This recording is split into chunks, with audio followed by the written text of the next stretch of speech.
this episode, we're going to talk about labeling, which is the process of attaching tags or categories to data so a model can learn patterns or so an AI system can evaluate outputs. Labeling sounds harmless, like putting folders on a desktop, but in AI security, it is a major leverage point. Labels can encode mistakes, personal bias, organizational assumptions, and even deliberate sabotage. If labels are wrong, the model learns the wrong lessons. If labels are inconsistent, the model learns confusion. If labels are poisoned, the model can be nudged toward unsafe behavior or blind spots.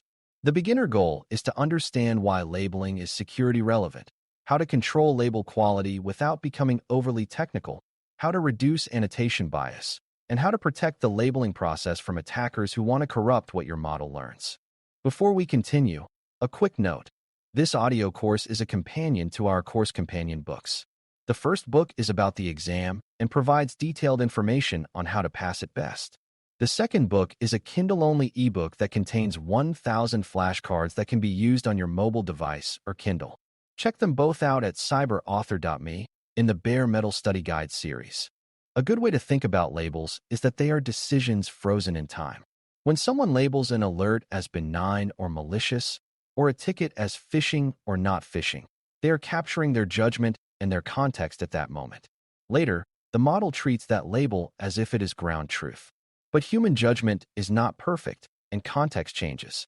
A label might be based on incomplete evidence, or on a rushed triage decision, or on an assumption that later turns out to be false. If you train on those labels without controls, you are teaching the model to reproduce your past mistakes at scale. That does not mean you should avoid labels. It means you should treat labeling as a controlled process, because labels carry authority and can become the foundation of automated decisions. Quality control starts with consistency. If two people look at the same data and label it differently, you have ambiguity. That ambiguity can be real because security events are often uncertain, but you still want a consistent labeling policy. Consistency comes from clear definitions, example cases, and rules for edge cases. For beginners, the most important idea is that labels need a shared meaning. If one person uses suspicious to mean likely malicious and another uses suspicious to mean needs review, the model cannot learn a stable concept. A practical safety approach is to keep labels simple and tied to observable evidence rather than to speculation. For example, a label like confirmed phishing implies evidence of malicious intent and some level of validation, while a label like suspected phishing implies uncertainty. The safer your label taxonomy, the easier it is to train and evaluate models without encoding confusion. Another key quality control is inter-annotator agreement, which is a fancy phrase for checking whether different labelers agree. You do not need to be a statistician to grasp the point. If agreement is low, either the label definitions are unclear or the task is inherently ambiguous. In either case, training a model on those labels without adjustment is risky because the model will learn a blurry target. A practical response is to add a review step for contentious cases, or to introduce a label like unknown that is not used for training in the same way. Another response is to split a vague label into more specific labels that are easier to apply consistently. The goal is to avoid building an AI system on a foundation of disagreement that you never measured. Annotation bias is the next big issue, and bias in labeling can show up in several ways. One common bias is availability bias, where labelers remember recent incidents and start labeling new events as similar, even when they are not. Another is confirmation bias, where labelers look for evidence that supports their first guess and overlook evidence that contradicts it. There is also organizational bias, where certain systems, users, or departments are treated as more suspicious because of reputation or past frustration, rather than because of current evidence. Bias is dangerous in AI training because it can turn into an automated pattern. If the training data suggests that events from a certain group are more likely to be malicious, a model can learn to treat that as a signal, even if it is unfair or irrelevant. The safest approach is to anchor labels to behavior and evidence, not to identity or assumptions about people. Bias can also come from the data itself, not just the labelers.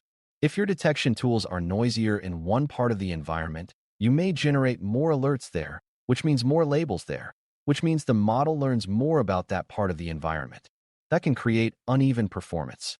The model may be great at classifying alerts from one sensor and poor at another.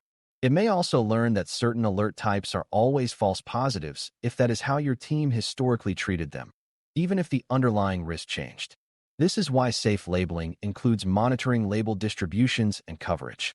You want to know which categories are overrepresented, which are underrepresented, and where the model might be learning a skewed view of reality.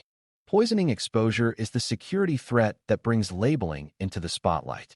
Poisoning is when an attacker intentionally introduces corrupted examples into your training or evaluation data to influence model behavior.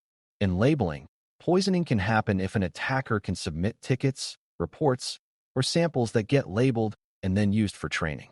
For example, an attacker might repeatedly submit benign-looking samples that are labeled as safe but contain a subtle malicious pattern, hoping the model learns to treat that pattern as normal.